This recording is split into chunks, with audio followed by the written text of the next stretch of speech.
voltando com o nosso Proseando, eu quero ouvir de você, Claire. Reforma da Previdência. Qual é a sua avaliação sobre a possibilidade de mudança dessa proposta? Olha, Fábio, a Previdência Social, há anos, desde 1991, que nós estamos sofrendo emendas. Várias alterações têm sido feitas, paliativas, sempre em nome de um déficit, que ninguém sabe de onde vem e o que está acontecendo. A Previdência ela tem que ser entendida como um todo. O que é a Previdência? A Previdência você paga para você poder lá, através de um acidente, através de uma doença ou até da idade, você poder se aposentar. Só que a lei, ela, com os anos, ela vai pegando alguns penduricalhos, que é o assistencialismo, a assistência social, que realmente gera um impacto muito grande. Existem vários doutores, especialistas nessa área que dizem que a Previdência, ela, como Previdência, enquanto Previdência, ela não é deficitária. O problema são essa situação que vem juntamente com ela, que é a parte da assistência social. Então, eu sou terminantemente contra, tenho até uma posição radical com relação a isso, nos termos que ela está. Porque você veja, é impossível você exigir hoje 49 anos de contribuição. 25 anos no mínimo para você ir para uma proporcional num Brasil que a gente sabe que, em média, nós não vivemos mais do que 70 anos. Nós não podemos pegar uma população como do nosso estado, né, ou do Paraná, uns estados que são mais desenvolvidos, o próprio São Paulo, e pegar a região do Nordeste. Nós somos um Brasil só, então nós precisamos ter uma realidade só. E com relação a isso, eu fico pensando, como é que nós vamos fazer para se aposentar? Como que vai ficar a nossa situação? Pensão por morte, vamos lá, pensão por morte. Hoje, sou casada, meu marido falece, eu tenho 2 filhos, eu vou receber 50% do que ele recebe. Ah, mas você é uma profissional liberal, você tem uma vida estável. E aqui não tem? E aqui não trabalha? Olha só, Fábio, a proposta como que tá. Tudo bem, o meu esposo faleceu, eu fico com 50% dele, 10% de cada filho. Quando eles completarem a idade, maioridade, eu fico só com meus 50%. Conforme eles forem atingindo a maioridade, eu vou perdendo. Quer dizer, eu nunca trabalhei, que é uma realidade, né, das nossas mulheres, a maioria esmagadora. Muitas trabalham, mas na informalidade, né, e o marido não. O marido já tem esse histórico, por conta até da nossa sociedade ser patriarcal, dele trabalhar com carteira assinada, receber mais. E a mulher fica nessa zona de informalidade.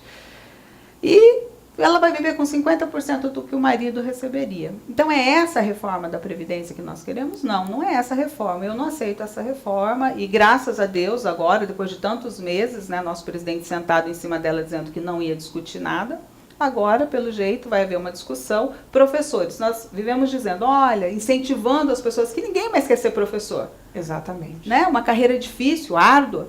E todo mundo, né, existe aquela situação de todo mundo incentivar, não, vamos lá, a atividade docente é maravilhosa, né? Tem que ter alguma coisa nessa atividade para atrair, como atrativo. O Conselho Federal da OAB já se posicionou contrário à reforma da Previdência. Radicalmente contrário. E é nesse sentido que você desenvolveu, que a OAB também endossa essa contrariedade, ou também por outras razões? Eu sou especialista em direito previdenciário, então eu vivencio isso diariamente. Por exemplo, agora... Você está no olho do furacão, isso, não é? Agora, por exemplo, a gente fala que é radical, mas quando você vivencia o problema todos os dias, você vê cortar na sua própria carne. Então eu levo, em média, 4 ou 5 anos para aposentar um idoso que vai receber o salário mínimo.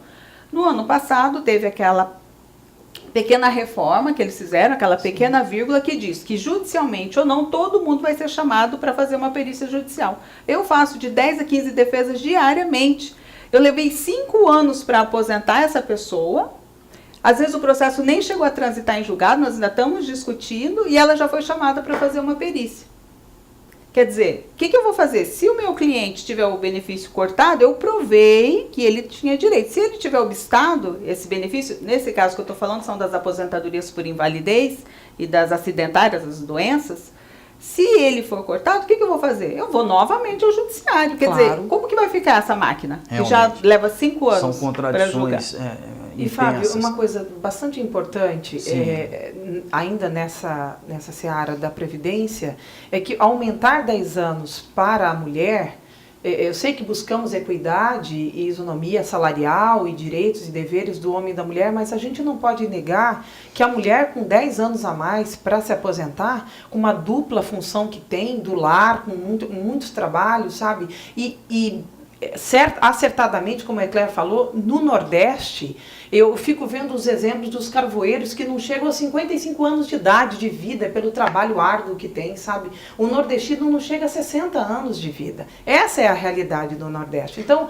acertadamente, a Eclair falou, essa é uma realidade que ele não busca o histórico geral do país. A impressão que dá é que nós vivemos 90, 100 anos para que se possa gozar de uma aposentadoria após os 70 ou 75 anos, que essa é a realidade. Se você fizer a conta, começando o recolhimento dos 20 aos 16 anos, 75, né?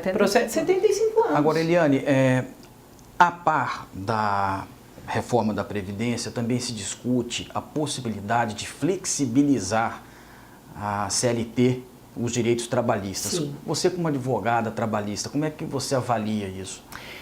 Tem pontos positivos e pontos negativos, Fábio. Na realidade, a Lei 6.019 de 74, ela focava em cima sobre o trabalho temporário especificamente. Depois mudou para a Lei 13.429, que aí sim foi do trabalho temporário e da terceirização.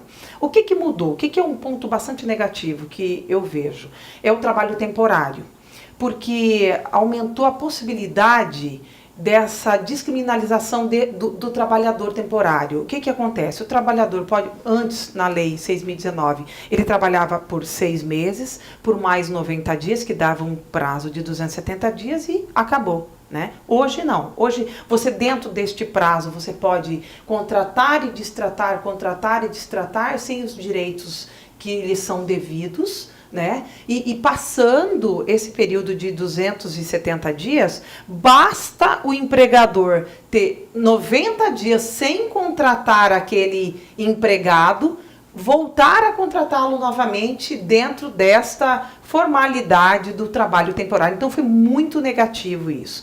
E outro ponto que eu vejo que é negativo dentro desta matéria do trabalho temporário é o seguinte, é a isonomia. O tomador de serviço tem um empregado e ele contrata o empregado terceirizado com diferença salarial.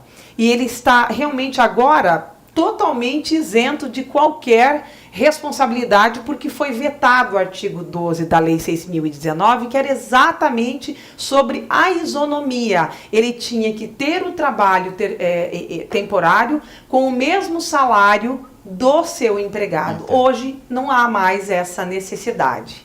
Perfeitamente. Eu quero também conversar com vocês a respeito de como é que vocês se sentem em compor um conselho como na OAB, majoritariamente composto por homens. Mas isso no nosso próximo bloco. Break.